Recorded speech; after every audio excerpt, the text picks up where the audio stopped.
नमः। ओम श्री रामचंद्राय नमो नमः।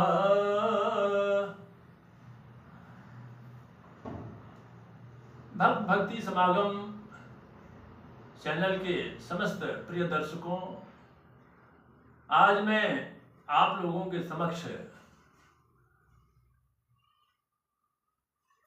गंगा की उत्पत्ति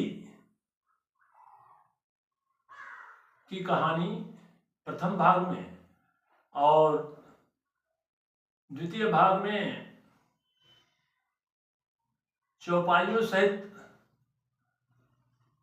गंगा की उत्पत्ति का वर्णन करूंगा। तो आइए हम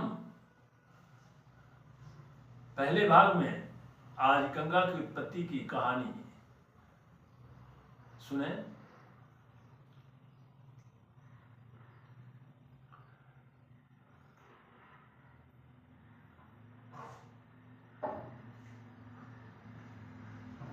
मित्रों,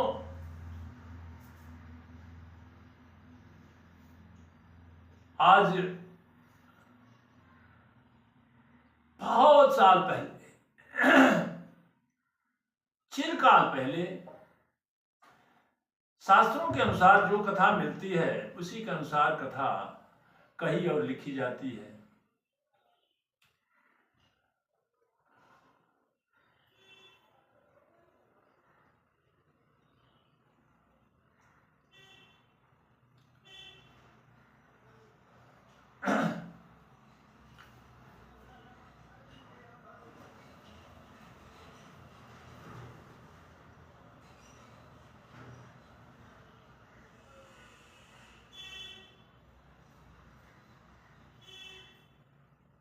जब भगवान श्री राम जी और लक्ष्मण जी को लेकर के अयोध्या से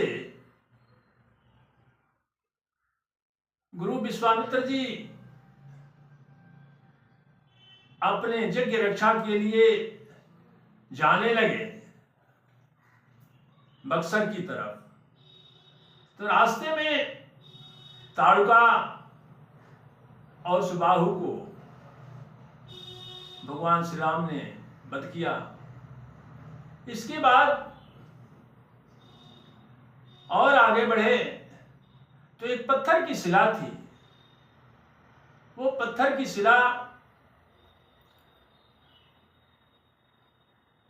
गौतम ऋषि के श्राप से उनकी पत्नी नारी से पत्थर बन गई थी। उस शिला को भगवान राम ने अपने चरण धूलि से स्पर्श किया और उनको मुक्ति दी। इसके बाद राम, लक्ष्मण और गुरु विश्वामित्र आगे बढ़ते हैं। वहां जाते हैं जहां समस्त संसार को पावन करने वाली गंगा बह रही थी। वहां भगवान श्री राम लक्ष्मण सहित गंगा को प्रणाम किए और विश्वामित्र गुरु जी से गंगा की उत्पत्ति पूछे।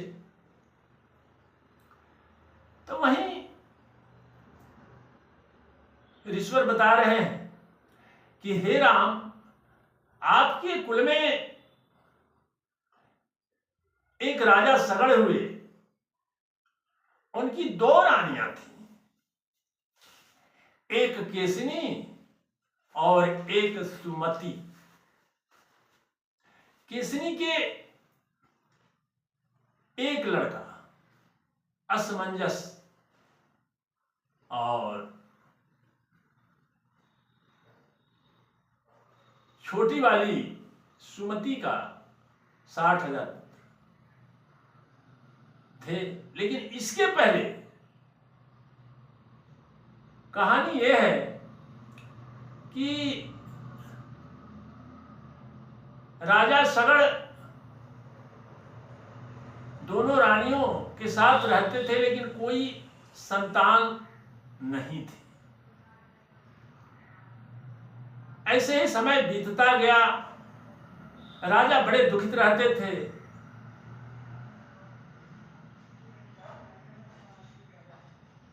अब वो किसी रोज एक बाइक अपनी रानियों सहित उठे और जंगल की तरफ चल दिए। उस वन में गए जहां भृगु ऋषि का वास रहता था। जा करके वहां तपस्या में लग गए दोनों पत्नी और पति। तपस्या करते करते 100 वर्ष बीत गया। तब जाके भृगु मुनि से उनका दर्शन हुआ।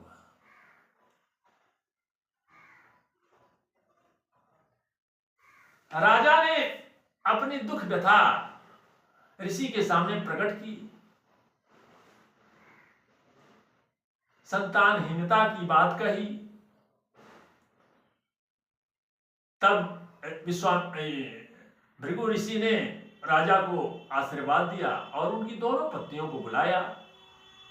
दोनों पत्नियों को बुला करके उनसे कहा कि जब उन्होंने प्रणाम किया, उनके चरण को स्पर्श किया, हाथ जोड़कर बैठ गई, तो उन्होंने कहा कि तुम लोग हमसे वर मांग लो अपनी इच्छा अनुसार। रानियों ने कहा कि ऋषवर, अगर आप हमें वर देना चाहते हैं तो अपनी मर्जी से ही आप दे दें। तब उन्होंने बड़ी रानी केसनी को एक संतान होने का वर दिया और छोटी रानी जो सुमति थी उसको 60,000 पुत्र होने का वरदान दिया।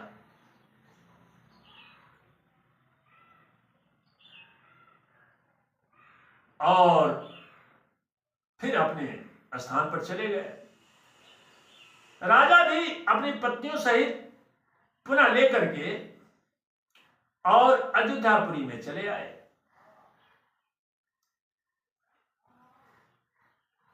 और वहां बड़े खुशी आनंद से रहने लगे। समयानुसार कुछ दिन के बाद राजा की बड़ी रानी केसनी को एक पुत्र हुआ। उसका नाम रखा गया असमंजस। और दूसरी रानी सुमति को समयानुसार एक तुम्बी हुई, उसमें से 60,000 पुत्र की पैदाइश हुई। अब उनकी ऐसे ही वंशावली चलने लगी। वो राज खुशी से अपना राजकाज करने लगे। कुछ दिन के बाद असमंजस जब बड़ा हो गया तो उस अयोध्या नगरी के उत्तर दिशा में सरजू नदी बहती है।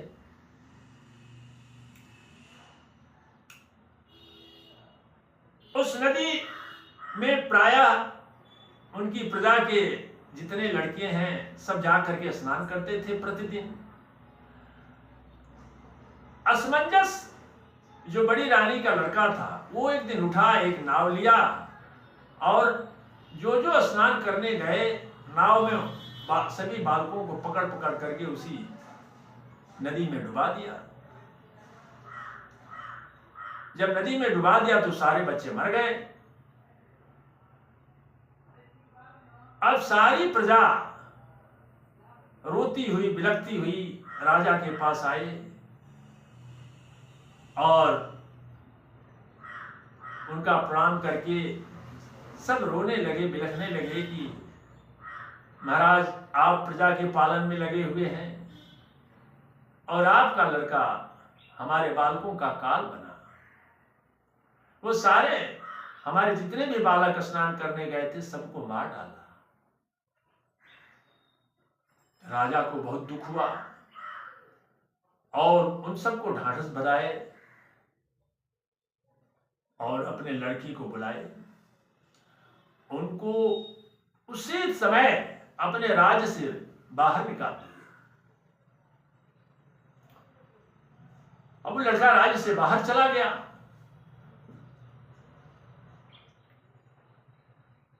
राजा अपना प्रजा लोग चले गए। राजा अपने घर पर जो है अपनी रानियों के साथ पुनः अपना जीवन व्यतीत करने लगे। जब कुछ दिन बीता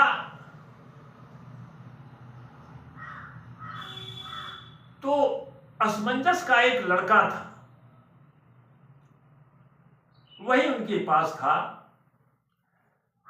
जब उन्होंने देखा कि अब हमारा चौथापन आ गया, हमारे बुढ़ापा आ गया, अब हमें संन्यास ले लेना चाहिए और यज्ञ करना चाहिए, तब एक दिन उन्होंने ब्राह्मण, मंत्री, गुरु और अपने पुत्र को लिए और हिमाचल और विंध्याचल के बीच में चले गए। वहां जाकर के उन्होंने एक बहुत अच्छा वेदी बनाया और सर्प के समान तेज चलने वाला उन्होंने यज्ञ का घोड़ा छोड़ा। जब इतना हुआ तो इंद्र ने सोचा कि भाई इतना कठिन यज्ञ, लगता है कि ये हमारे स्थान को ग्रहण करना चाहते हैं, इस वजह से इतना बड़ा बढ़िया यज्ञ का प्रोग्राम बना रहे हैं। इंद्र उस घोड़े को ले जाकर के और चुपके से, चोरी से, उसको कोई नहीं जान पाया, और एकदम ले जाकर के पतालपुरी में कपिल मुनि के आश्रम में बांध दिया।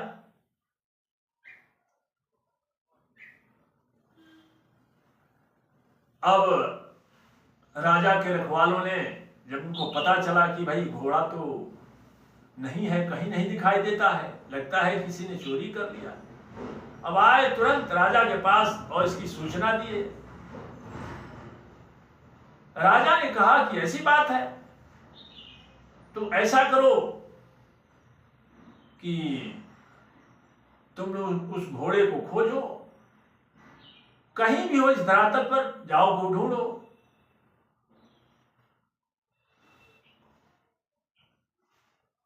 घोड़ा सब चारों तरफ खोजने लगे, सारे धरातल पर, बाग बावड़ी, नदी, पहाड़, ऊंची नीची भूमि, जहां तक भी पृथ्वी की सारी जगह वो घोड़े को ढूंढ के चले आए, कहीं घोड़ा नहीं मिला।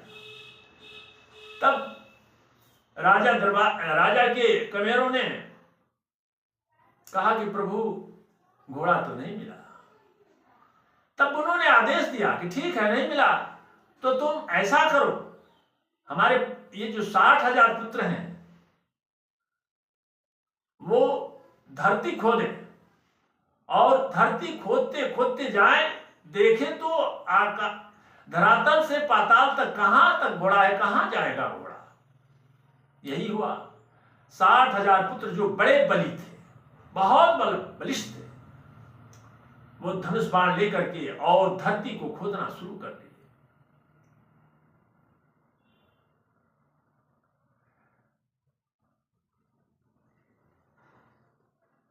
इतने बली थे कि वो प्रतिदिन 4 कोस जमीन खोदते थे। पहले वो पूरब दिशा की तरफ खोदते गए, जब उसको उन सबों को पूरब दिशा का हाथी दिखाई दिया, उस हाथी को प्रणाम किया, दिशा का हाथी। सारे लोगों ने प्रणाम किया और वहां से पुनः दक्षिण दिशा की ओर मुड़ गए और धरती खोदते चले गए। जब दक्षिण दिशा का हाथी दिखाई दिया तो उस हाथी को भी उन लोगों ने प्रणाम किया और पुनः पश्चिम दिशा की तरफ घूम गए और धरती खोदते जा रहे हैं। पश्चिम दिशा में गए तो पश्चिम दिशा का हाथी मिला, उसको भी प्रणाम करके अब उत्तर दिशा की चले। उत्तर दिशा की ओर जमीन खोदते हुए जब गए तो अंत में दिशा का हाथी श्वेत रंग का दिखाई दिया। सबों ने उनको विधिवत प्रणाम किया, दिशा के हाथी को, और उन्होंने देखा कि वहीं कपिल मुनि का आश्रम है और वहीं पर घोड़ा बंधा हुआ है। जब घोड़ा बंधा हुआ है वहां, तब 60,000 पुत्र जो है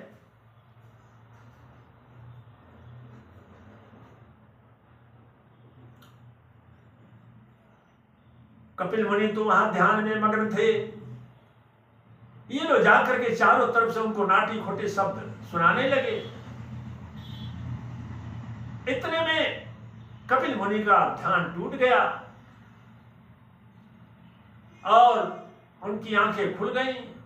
जब वो सामने देखते हैं तो 60,000 पुत्र सारे जल के भस्म हो गए।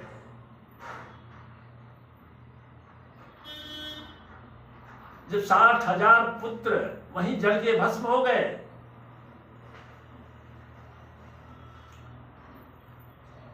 तब तो अब कुछ नहीं पता चला। इधर बहुत दिन बीत गया। राजा ने सोचा कि भाई आज तक वो 60,000 हमारे पुत्र आए नहीं। तब वही असमंजस का पुत्र अंशुमान था। अंशुमान को बुलाए और कहे कि बेटा जाओ, देखो, घोड़ा खोजो और उन भाइयों का पता करो, आखिर में क्या हुआ, क्यों नहीं आज तक आए। जब ये लोग, अंशुमान जो है बड़ा गुणी लड़का था, उससे देवता भी प्रसन्न रहते थे। उसके अंदर इतना बढ़िया सद्व्यवहार था, संस्कार था कि सारे देवी देवताओं को प्रणाम करते आगे चला। जाते जाते रास्ते में कहीं गरुड़ जी मिल गए। वो मुनियों का दर्शन करते, मुनि लोग आशीर्वाद देते और कहते थे कि जाओ, घोड़ा मिलेगा, ढूंढो। अब गरुड़ जी मिले, उनको भी प्रणाम करके और गरुड़ के साथ अंशुमान जो है आगे बढ़ा।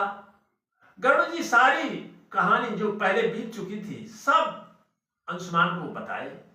अंशुमान अभी कम उम्र के थे, लेकिन सब कथा गरुड़ जी उनको बता गए और उनको वहां ले गए, पातालपुरी में, वहां जहां कपिल मुनि का आश्रम था।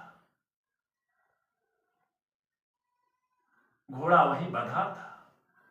घोड़े को देख करके बड़े प्रसन्न हुए, लेकिन कहानी तो वही थी। 60,000 पुत्र मरने का समाचार गरुड़ जी को पता था, सब कहानी कह दिए और वहां ले गए जहां जल था।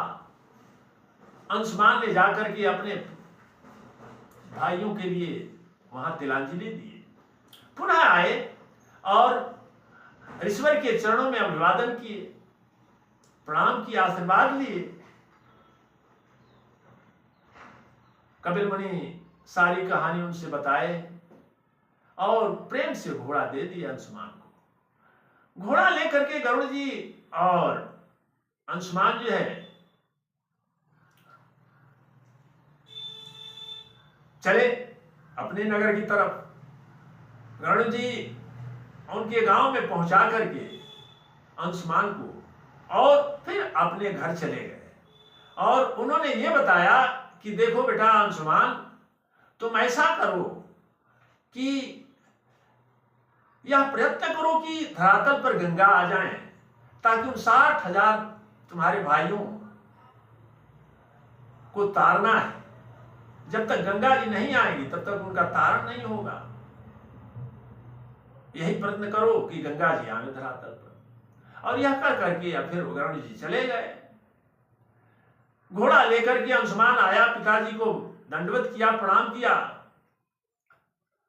राजा ने घोड़े को देख करके बड़ा प्रसन्न हुए, लेकिन अपने 60,000 पुत्रों को मरना सुन करके उन्हें बड़ा खेद हुआ।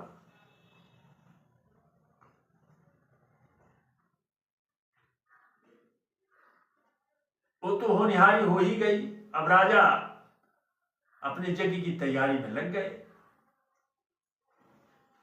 यज्ञ हुआ। यज्ञ के होने के बाद पुनः राजा जो है राजकाज में लग गए, बहुत दिनों तक अपनी राज्य प्रजा का सेवा किए, उनका पालन किए। जब उनका चौथापन, बुढ़ापा एकदम आ गया, तो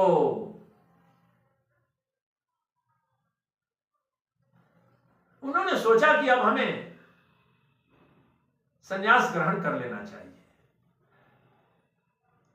और अपने सारे जितने भी धन दौलत या जो कुछ भी उनके पास प्रॉपर्टी थी, राजकाज था, सब अंशुमान को दे करके और चले गए जंगल में, तपस्या किए और कुछ दिन के बाद इस संसार से विदा हो गए।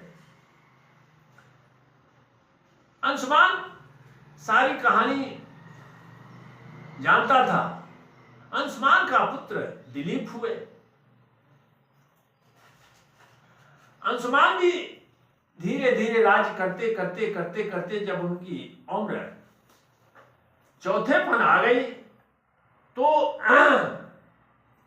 दिलीप को अपना राजकाज दे करके और गंगा जी को लाने के लिए, तपस्या करने के लिए वन में चले गए और यह ठान करके कि जब तक गंगा जी नहीं आएंगी मैं घर वापस नहीं आऊंगा। लेकिन समय बीतता गया, गंगा जी नहीं आ सकी, वो भी मर गए। उसके बाद दिलीप के लड़के हुए भगीरथ। अब दिलीप भी बड़ा गुणकारी और बहुत प्रसिद्ध हुए, इंद्र उनका मुंह निहारते थे। दिलीप की भी उम्र चौथेपन आ गया। उन्होंने सोचा कि अब मैं चलूं, गंगा को लाने के लिए तपस्या करूं। तो उन्होंने भी भगीरथ को राज्य दे करके और चले गए, लेकिन वो भी उनसे भी सफलता नहीं मिली, गंगा जी नहीं आ सकी। तब भगीरथ, दिलीप तो मर ही गए, भगीरथ अपने लड़के को बुलाए काकुत्स, और काकुत्स को अपना राजकाज दे करके और वो वन की तरफ चल दिए और वो यह प्रण करके कि हम किसी तरीके से गंगा को पृथ्वी पर लावेंगे ताकि हमारे 60,000 पुरखे तर जाएं। यह ठान करके और वन की तरफ चले गए।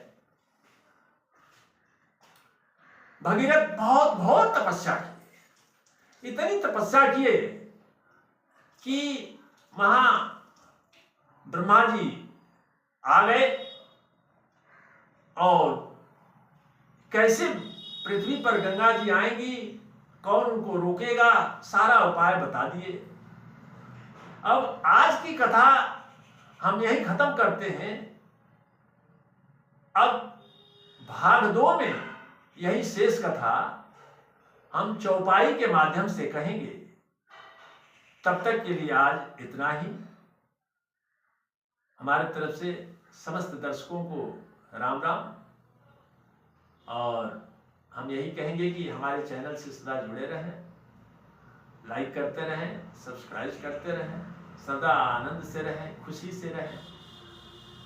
तो अब हमें विदा दें। हरि ओम।